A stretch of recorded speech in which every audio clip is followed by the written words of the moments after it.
Kwa nini mtu mweusi hana value?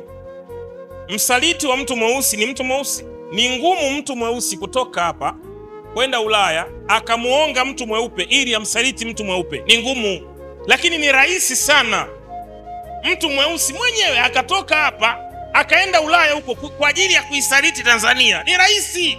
Ni rahisi sana mtu mweusi kutoka Tanzania akapanda ndege akaenda kwa wazungu akaja kutoa siri za nchi. Ni rahisi. Lakini ni ngumu mtu mweusi kutoka hapa amnunue mtu mweupe kwa ajili ya kutoa siri za Ulaya. Ni ngumu.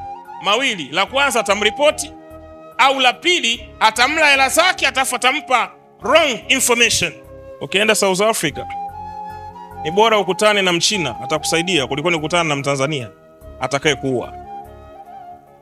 Kwa hiyo inaonyesha usaliti unavyoitesa Afrika.